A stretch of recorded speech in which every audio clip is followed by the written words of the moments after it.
할텐 서울 복음방송 주안의 하나 3부 방송으로 이어집니다.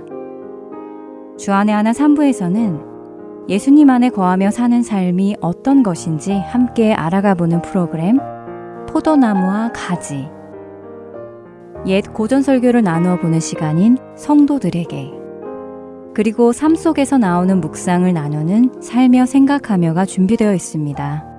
먼저 포도나무와 가지로 이어집니다.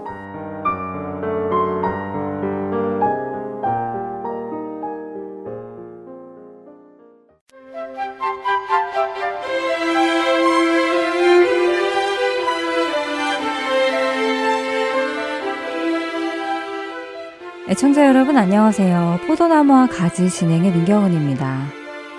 지난주 우리는 마태복음 18장과 고린도전서 5장을 보면서 교회 안에서 죄를 지으면서도 회개하지 않고 교회에 좋지 않은 영향을 끼치는 사람이 있으면 먼저는 그 잘못을 지적해주고 그 잘못을 돌이키도록 권고하지만 그래도 듣지 않으면 이방인과 세리와 같이 여겨서 교회에서 그런 자를 내쫓아야 한다는 것을 어정뱅이 양의 이야기와 함께 나누었습니다. 사실 그 말씀을 나누면서도 제 마음은 그리 편하지는 않았습니다. 어떻게 그렇게 냉정하게 말할 수 있을까? 정말 교회가 그렇게 차갑게 성도를 대해도 되는 것인가 하는 생각도 없지 않았지요. 그러나 성경은 공동체의 거룩함을 지키는 것을 아주 중요하게 생각하고 계심을 우리는 알아야 합니다. 아무리 우리 마음이 너무한 것처럼 생각되어도 성경의 기준을 따라야 하지요. 왜냐하면 죄는 마치 누룩과 같아서 금세 퍼지고 교회 전체를 부정하게 만들기 때문입니다. 이러한 일을 우리가 죄가 아니라 육신의 질병으로 적용해보면 금세 이해가 될 것입니다. 예를 들어 치사율이 아주 높은 강한 전염병에 걸린 성도가 교회에 있다고 생각을 해보지요. 교회는 그 성도를 어떻게 해줘야 할까요? 아유, 그래도 전염병에 걸렸다고 교회에 나오지 말라고 할 수는 없지요. 하면서 함께 앉아 예배드리고 친교하고 식사할 것 같으신가요? 그렇게 되면 그 치사율이 높은 강력한 전염병이 성도들 사이에 순식간에 퍼져나갈 텐데 말입니다. 어떻게 하는 것이 현명한 방법일까요? 그렇습니다. 먼저 그 병에 걸린 사람을 격리시키는 것입니다. 다른 성도들과 접촉하지 못하도록 말이지요. 이렇게 하여야만 교회의 건강을 지킬 수 있는 것입니다. 그런데 여기서 이렇게 끝나는 것일까요? 그냥 격리하고 나면 끝인가요?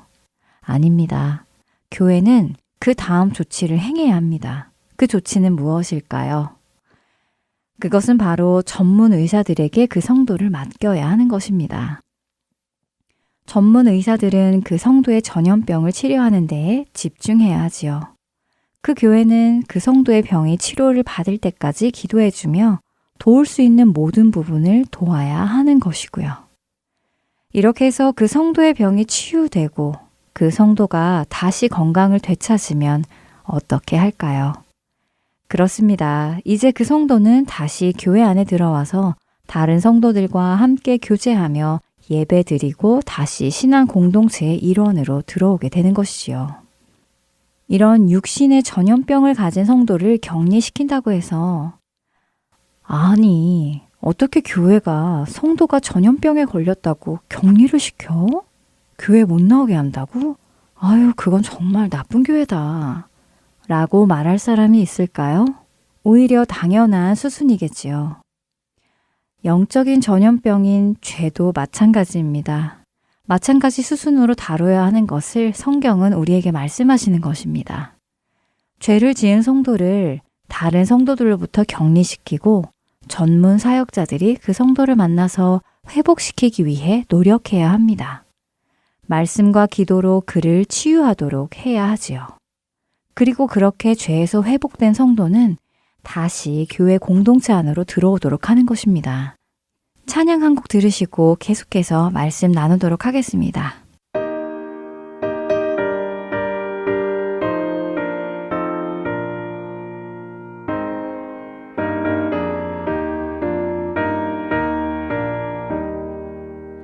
내 맘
내 형제가 죄를 범하거든 가서 너와 그 사람과만 상대하여 권고하라. 만일 들으면 내가 내 형제를 얻은 것이요. 만일 듣지 않거든 한두 사람을 데리고 가서 두세 증인의 입으로 말마다 확증하게 하라. 만일 그들의 말도 듣지 않거든 교회의 말하고 교회의 말도 듣지 않거든 이방인과 세리와 같이 여기라. 마태복음 18장 15절에서 17절의 말씀이지요. 사실 이 말씀을 하신 예수님의 의도는 죄를 짓는 성도를 쫓아내는 데에 있지 않습니다. 물론 죄를 지으며 죄를 회개하지 않는 그 성도를 교회에서 쫓아내야 하는 것은 분명한 사실이지만 쫓아내는 것보다 더 중요한 말씀을 예수님은 하려고 하시는 것이지요. 그 말씀은 무엇일까요?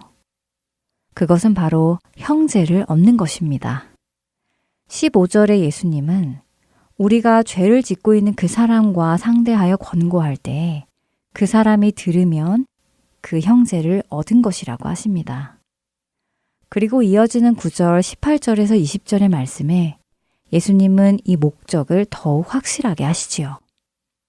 진실로 너희에게 이르노니 무엇이든지 너희가 땅에서 매면 하늘에서도 매일 것이요.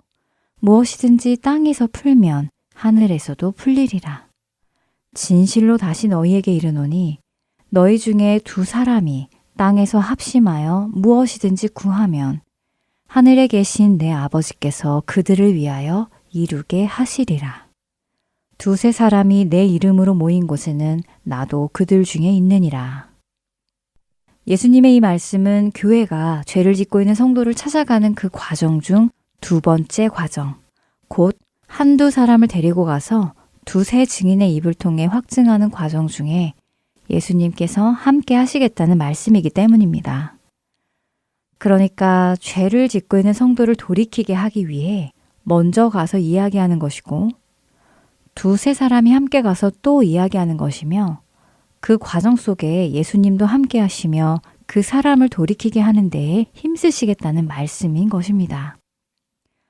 그러니 정말 중요한 것은 죄를 짓고 있는 자를 교회에서 쫓아내는 것에 있는 것이 아니라 그 죄를 짓고 있는 영혼이 죄를 깨닫고 돌이키게 하는 것에 있는 것이지요. 이것이 하나님께서 그 아들 예수 그리스도를 우리에게 보내주신 이유이기도 하니까 말입니다. 하나님이 그 아들을 세상에 보내신 것은 세상을 심판하려 하심이 아니요 그로 말미암아 세상이 구원을 받게 하려 하심이라. 요한복음 3장 17절의 말씀입니다. 하나님께서 그 아들을 우리에게 보내신 이유는 심판이 아니라 돌이켜 구원을 받게 하시기 위함입니다. 우리 안에 복음의 이 목적이 분명하게 자리 잡고 있는지 확인하기 원합니다. 사도들 역시 우리가 해야 하는 이 귀한 사역에 대해 설명해 주시는데요. 내 형제들아, 너희 중에 미혹되어 진리를 떠난 자를 누가 돌아서게 하면 너희가 알 것은 죄인을 미혹된 길에서 돌아서게 하는 자가 그의 영혼을 사망에서 구원할 것이며 허다한 죄를 덮을 것임이라.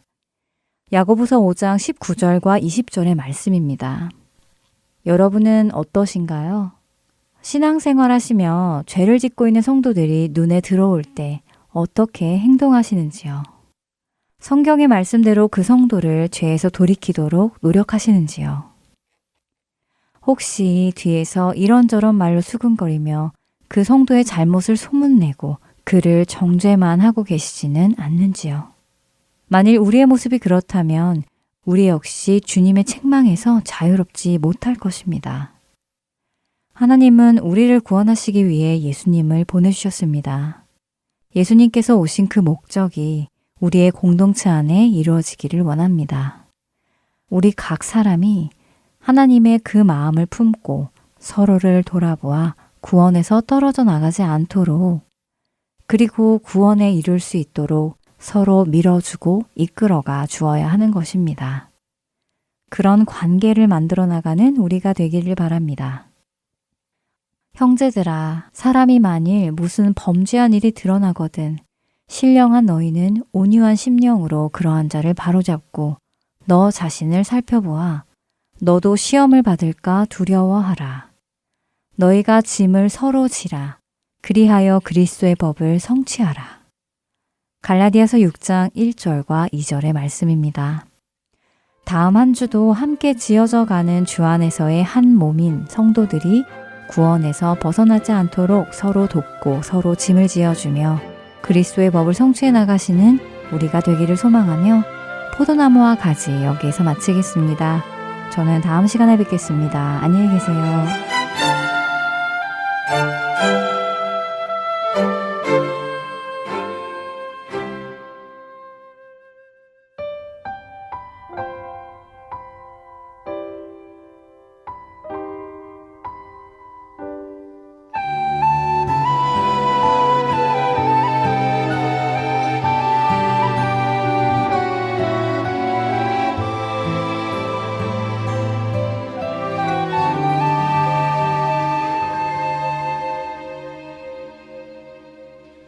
이 세상 가장 아름다운 순종의 눈물 온 세상 다시 빛나게 한 생명의 눈물 그가 이 땅에 오신 이유 죽어야 살게 되고 저야만 승리하는 놀랍고 영원한 신비 지으신 그대로 회복시킨 우리의 창조주 그리스도 십자가의 길로 아버지 뜻 이루셨네 그가 이 땅에 오신 이유 이제 우리에게 맡겨진 그 소망 그 사랑 그 생명 아름답고 눈부신 십자가의 길 우리가 이 땅에 살아갈 이유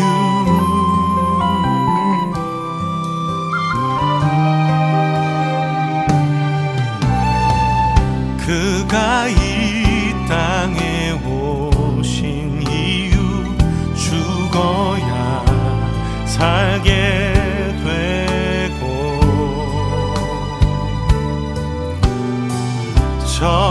저야만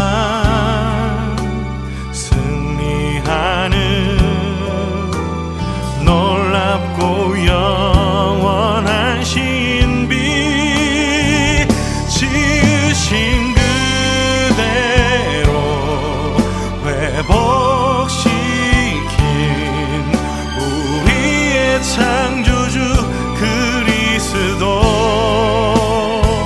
십자가의 길로 아버지 뜻 이루셨네 그가 이 땅에 오신 이유 이제 우리에게 맡겨진 그 소망 그 사랑 그 생명 아름답고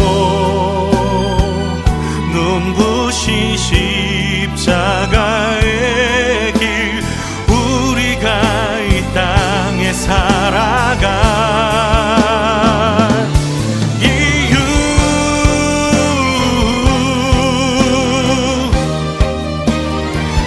이제 우리에게 맡겨진 그 소망 그 사랑 그 생명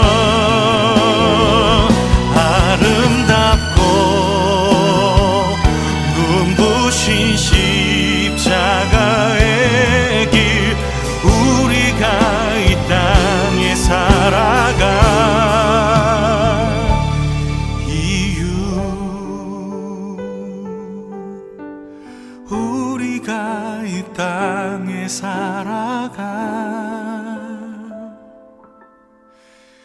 이유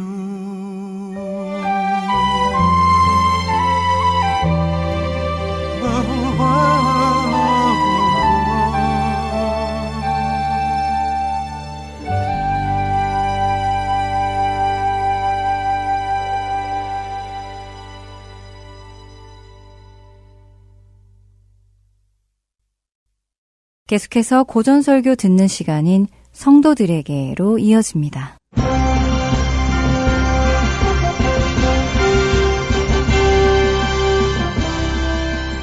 여러분 안녕하세요. 성도들에게 진행의 권혁준입니다. 성도들에게 이 프로그램은 지난 시대의 외국 설교자들의 설교를 여러분께 읽어드리는 시간입니다. 오늘은 1897년에 태어나 1963년 소천한 미국 복음주의 목사인 A.W. 토저의 예배에 관한 설교 일부를 읽어드립니다. 오늘날 세상은 자신의 목적을 달성하기 위해 교회를 이용합니다. 요한계시록에 보면 음녀가 나오는데 세상은 그녀를 이용했습니다. 세상은 그녀를 높여서 많은 물 위에 앉게 하고 그녀를 이용하여 그들의 목적을 성취했습니다. 그러나 그 후 그녀에게 등을 돌리고 미워하며 그녀를 황폐하게 만들고 벌거벗기고 결국 불태웠습니다. 이것은 우리에게 시사하는 바가 큽니다. 기독교인들이 세상의 사업가들의 손발이 되어 이용당할 동안에는 세상은 기독교인들을 용인합니다. 그러나 기독교인들이 그들의 뜻을 거역하거나 하나님 안에서 그들에게 대항하여 일어나서 나는 당신들에게 동의하지 않는다라고 말하면 그들은 우리를 비합리적인 군소교파로 낙인 찍고 경멸하며 더 이상 상대해 주지 않습니다. 그들은 자기들에게 이용 가치가 있는 사람들은 언론을 통해 유명하게 만들어주고 그렇지 않은 사람들은 철저히 내버립니다. 마귀는 점점 우리를 쇠뇌하고 조종하며 교회에 그의 생각을 은근히 주입시키느라 바쁩니다.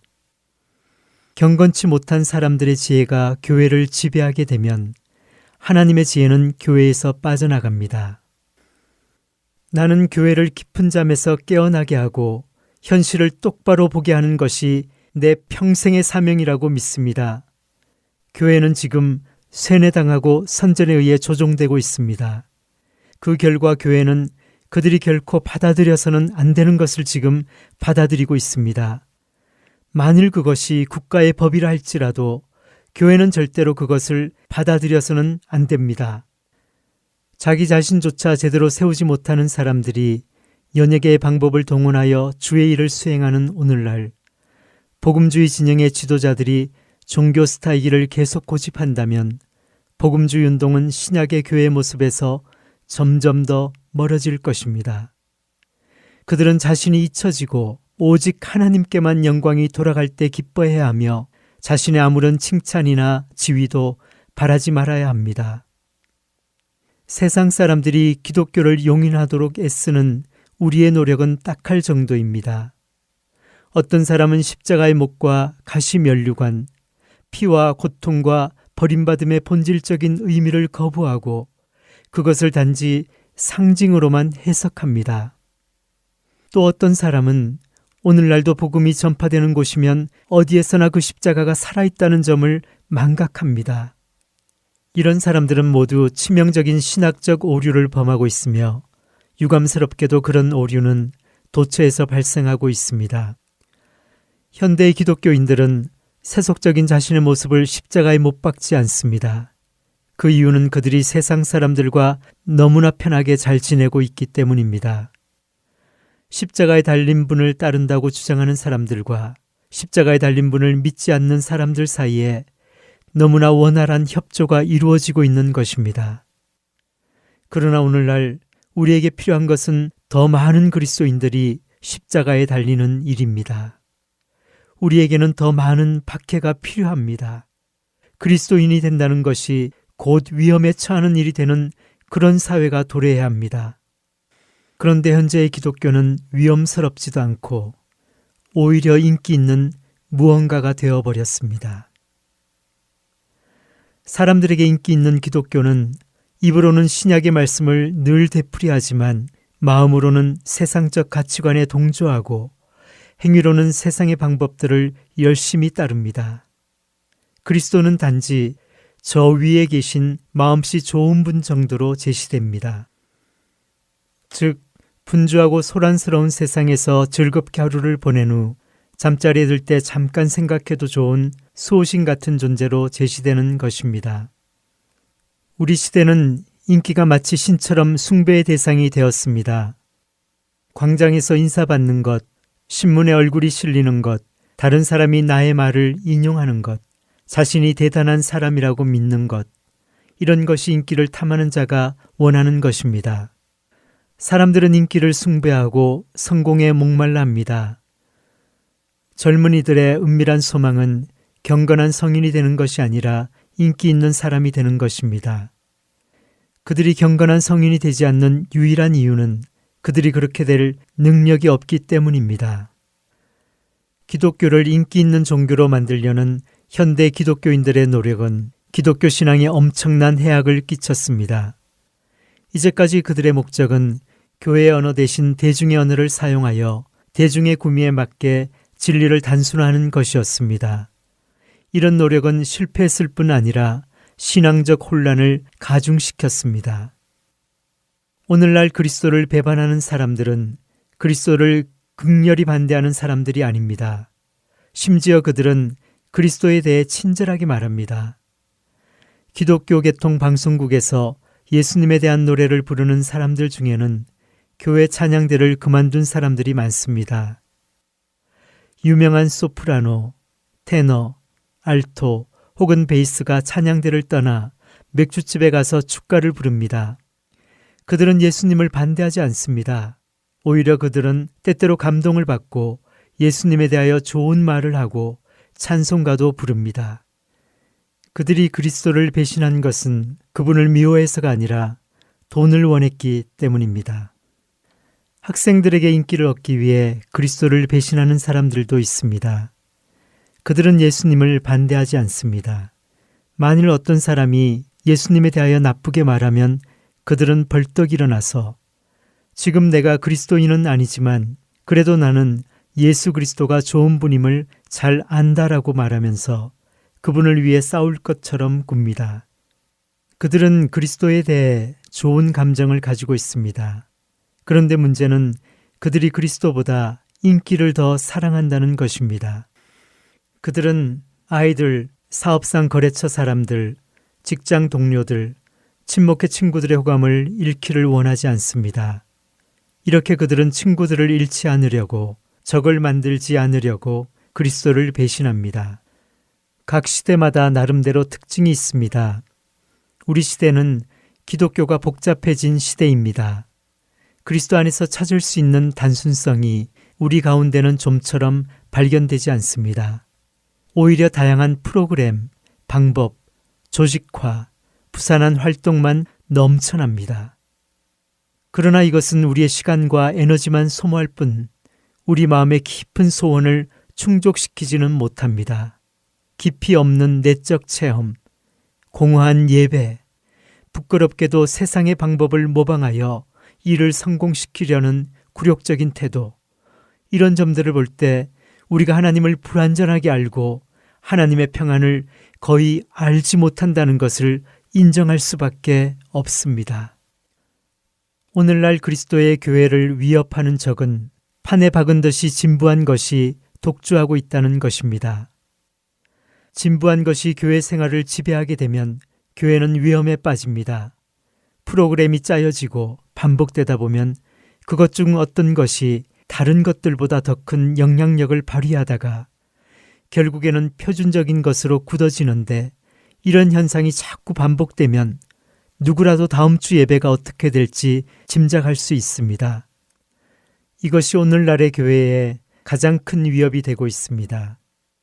교회에서 아무도 하나님에 대해 새로운 것을 기대하지 않을 때 교회는 너무나 진부한 곳으로 변합니다.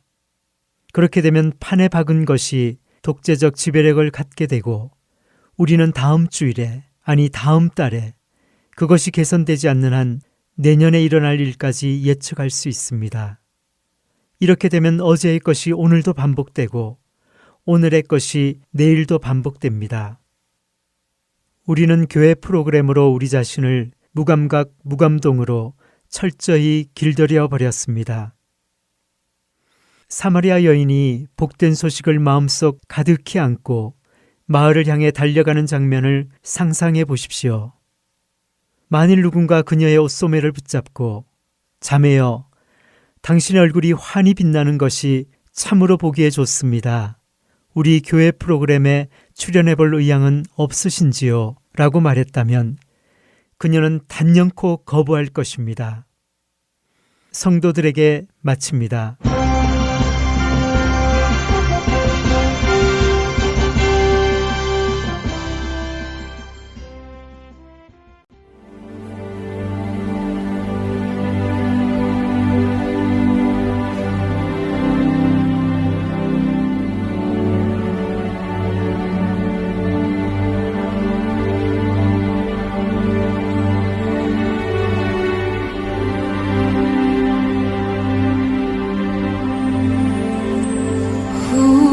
우물가의 여인처럼 난 구했네.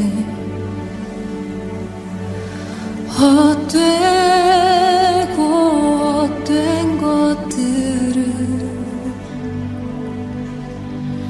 그때 주님 하신 말씀 내 세매와 생수를 마셔라.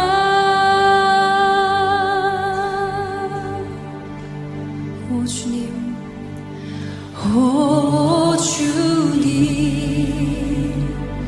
채우소서. 나의 잔을 높이 듭니다. 하늘 양식 내게 채워주소서. 넘치도록 채워주소서. 오 주님 채우소서.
오늘의 성경 단어 제사장. 제사장은 말 그대로 제사를 맡아 지내는 사람을 뜻하는데요. 히브리어로는 코헨이라고 하죠. 그 의미는 하나님과 사람을 중재하는 자라는 뜻인데요. 죄로 인해 하나님 앞에 나아갈 수 없는 백성들을 대신하여 하나님께 제사를 지내는 사람들이었죠. 제사장의 의무는 크게 세 가지였다고 하네요. 첫째는 제사장이라는 이름답게 하나님 앞에 있는 성소와 제단을 관리하며 제사를 담당하는 것이었고, 둘째는 하나님의 율법을 백성에게 가르치는 일을 했습니다. 세 번째로는 백성을 위해 하나님의 뜻을 묻는 일을 담당했습니다. 그러나 이 외에도 백성들 사이에서 소송이 있을 때 재판을 해주거나 전쟁 때나 절기 때에는 나팔을 불고 언약궤를 매는 일 등 다른 부수적인 임무 또한 있었습니다. 제사장이라고 다 똑같은 제사장은 또 아닙니다. 제사장 중에 대제사장이라는 직책이 있습니다. 일반적으로 야곱의 12아들 중 레위의 후손인 레위인들은 성전에서 봉사를 했고, 그 레위인들 중에 아론의 자손들은 제사장이 되어서 성소에서 제사를 지냈죠. 그리고 이 제사장들 중에 선택되어 1년에 한 번 지성소에 들어가 온 백성의 죄를 사함받는 사람이 바로 대제사장이었습니다. 그리고 우리에게 기쁜 소식이 있지요. 그것은 대제사장이신 예수 그리스도께서 오심으로 스스로 제물이 되어 모든 인류의 죄를 대신하여 제사를 드리셨습니다. 그리고 하나님께서는 그 제사를 받으시고 예수 그리스도의 피를 통해 죄사함을 주셨죠. 그래서 이제는 죄인이었던 우리가 하나님의 임재 앞에 담대하게 나아갈 수 있게 된 것입니다.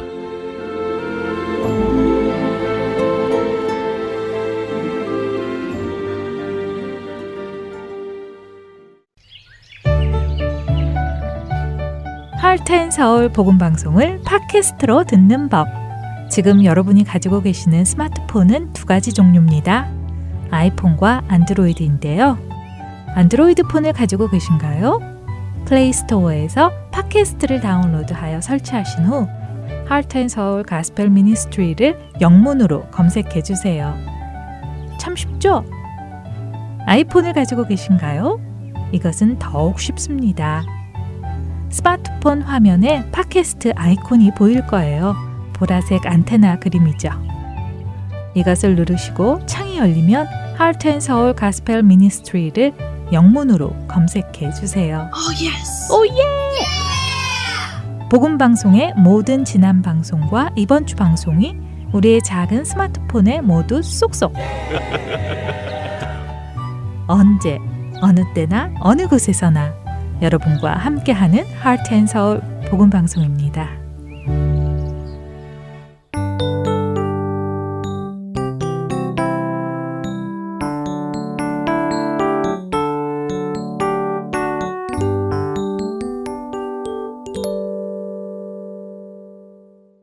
살며 생각하며 보내드립니다.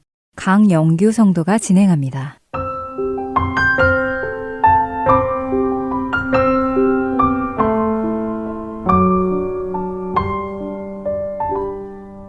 저의 신앙의 생활을 들여다보면 한 가지 사건을 통해 그 전과 그 이후로 나누어짐을 발견하게 됩니다. 부끄럽게도 그 사건 이후로는 그 전에 순수한 신앙으로 돌아가기가 힘들어진 것이 사실입니다. 예수님을 영접을 하고 나서는 하루하루 성경을 읽고 묵상하는 재미에 시간 가는 줄 모르고 살았었습니다.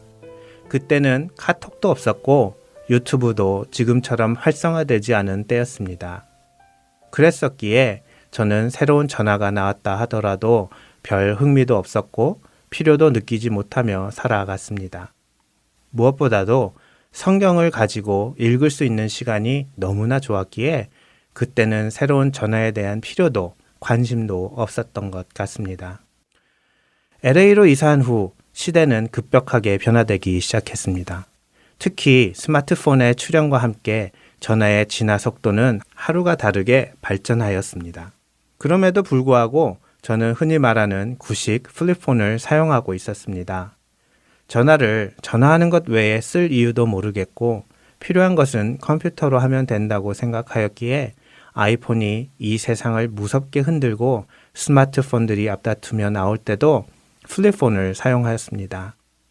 특히나 제 스스로 무엇인가 한번 빠지면 중독에 가까운 집착을 보이는 것을 알고 있었기에 이 스마트폰이 열어줄 세상에 대한 경계심으로 몇 년간 새로운 문물을 사용하지 않고 버티며 지냈던 것 같습니다. 그러나 문제는 플립폰이 점점 사라져가며 새로운 기기로 바꿀 때가 되니 이제는 더 이상 바꿀 수 있는 전화가 없었고 무엇보다 같은 교회를 다니는 분들의 원성이 커진 것이 저를 흔들었습니다. 그분들은 모두 스마트폰의 앱 중 하나인 카톡을 사용하시는데 저만 사용하지 않고 있어서 어떤 메시지를 보낼 때 저에게만 따로 보내는 것을 기억하며 보내야 하는 것이 힘들다며 이제 그만 스마트폰으로 바꾸는 것이 어떻겠느냐고 하셔서 사실상 저의 길고도 짧은 플립폰의 고집이 꺾이고 말았습니다. 그러나 처음에는 성경 앱도 깔고 유튜브도 성경과 찬양 그리고 설교 말씀을 듣는 좋은 도구로 사용하면 된다고 다짐을 하며 바꾸었지만 몇 년 동안 성경책을 들고 다니며 읽던 버릇이 성경책 대신 전화기를 통해 성경을 읽는 것으로 바뀌게 되는 데는 그렇게 오래 걸리지 않았습니다.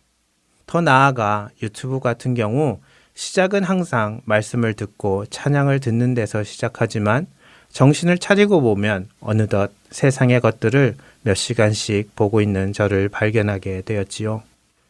지금은 알고리즘이라고 하는 말이 보편화되어 있지만 그 당시는 그런 것이 있는지도 모르고 보고 있었습니다. 생각을 해보면 말씀을 듣고 찬양을 듣고 간증을 듣다 보면 그것에 관련된 인물이나 사건들이 알고리즘을 타고 다음 추천 영상으로 이어지게 되어 나 자신도 모르게 세상의 중심으로 들어가 있게 되었던 것 같습니다. 하나님께서는 이런 저에게 경종을 울려주신 적이 있었습니다. 찬양팀에서 기타를 치며 찬양을 하고 있었던 때였습니다. 자꾸만 저만 틀린 코드를 치기 시작하였지요. 찬양의 가사는 이미 알고 있었지만 코드는 악보를 보아야 하기 때문에 악보를 보며 찬양을 하게 되는데 분명히 G 코드를 보고 쳤는데 나중에 보니 C 코드였던 것이었습니다. 저는 이상하다, 피곤해서 그런가 하며 지나갔었습니다.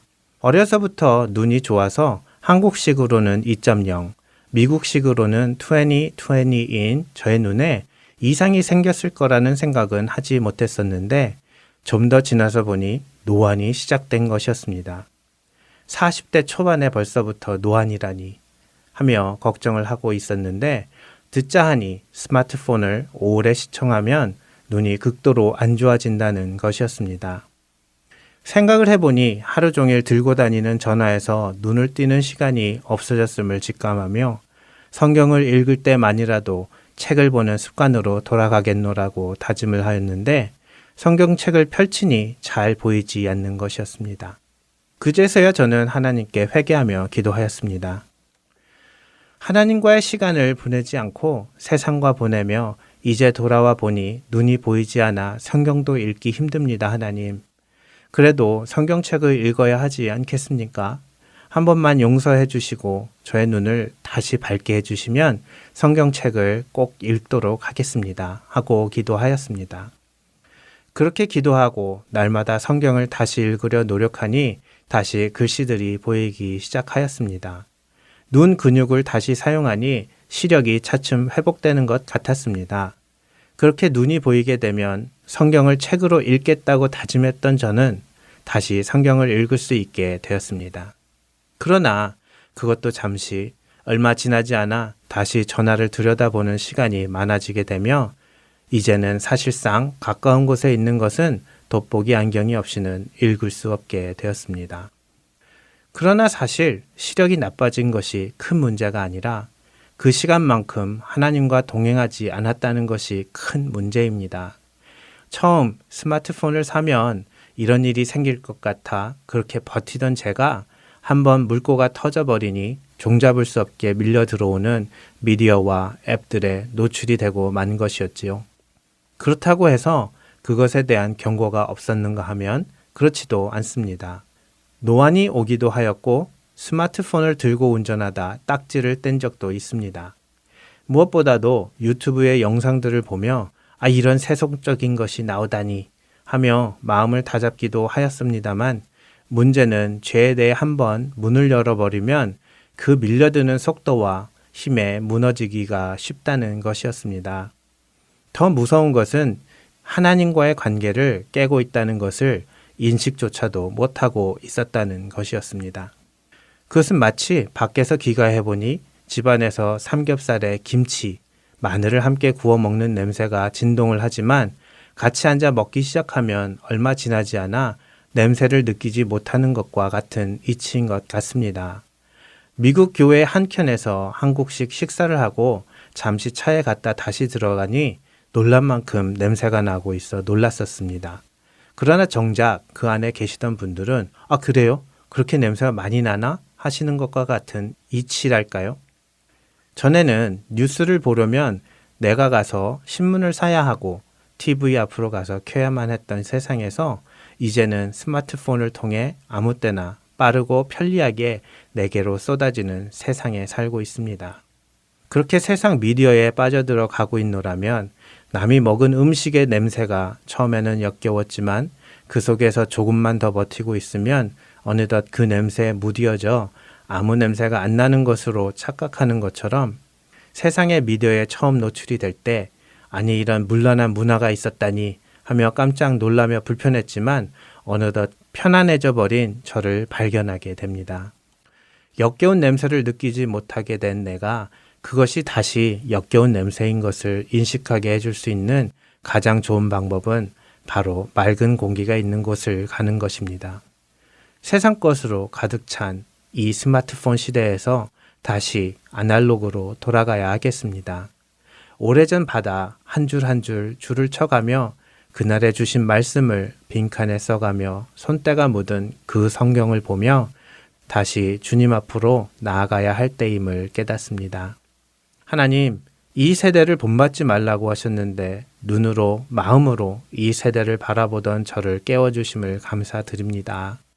오직 마음을 새롭게 함으로 변화를 받으라고 하셨사오니 저의 마음이 다시 하나님의 말씀으로 변화를 받아 하나님의 기쁘시고 선하시고 온전하신 뜻이 무엇인지 분별하는 자가 되게 하여 주시옵고 무엇보다도 주님과 함께 하기도 모자라는 귀한 시간을 스마트폰 중독에 빠져 허비하지 아니하도록 하여 주시고 고요한 가운데 하나님의 말씀을 묵상하는 자 되게 하여 주시옵소서. 오직 하나님만을 바라보셨던 예수님을 따르는 자 되기를 소망하며 이제 다시 오실 예수님의 이름으로 기도드립니다.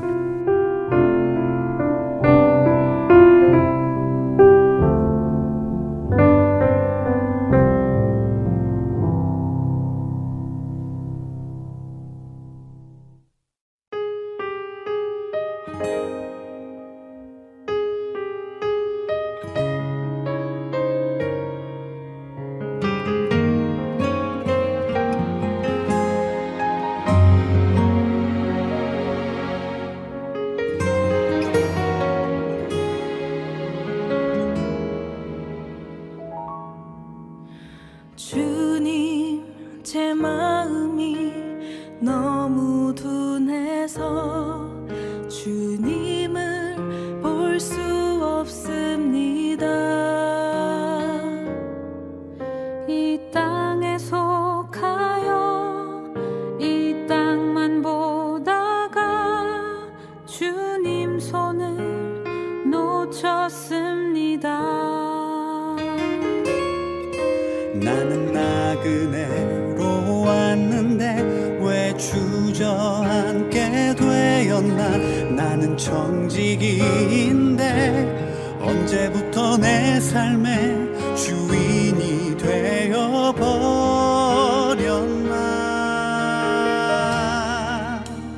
믿음이 없이는 기쁘시게 못하나니 고된 수고도 다 헛될 뿐이라 믿음이 없어서 무너진 삶의 모든 자리에 다시 주님을 기다립니다.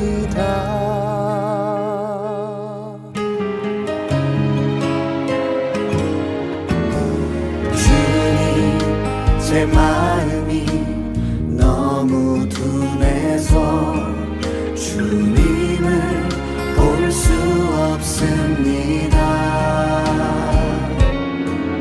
이 땅에서 가요 이 땅만 보다가 주님 손을 놓쳤습니다. 나는 나그네로 왔는데 왜 주저앉게 되었나. 나는 정직인데 언제부터 내 삶의 주인이 되어버렸나.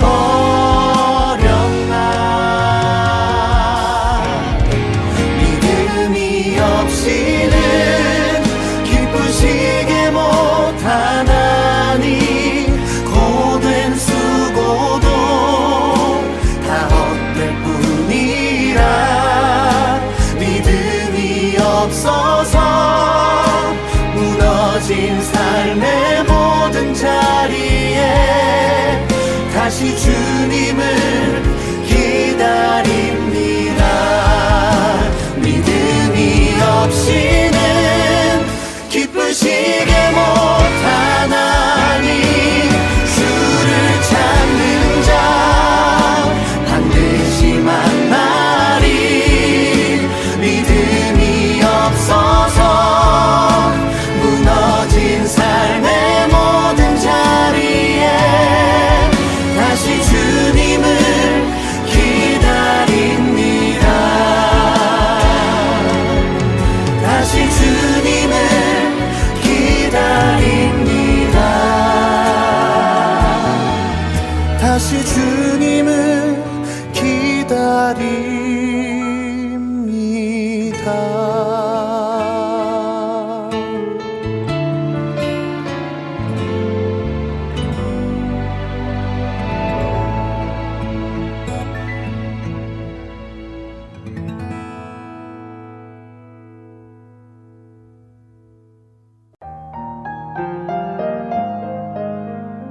주안의 하나 3부 순서는 여기까지입니다. 주안의 하나 4부로 이어집니다. 은혜의 시간 계속되시길 바랍니다.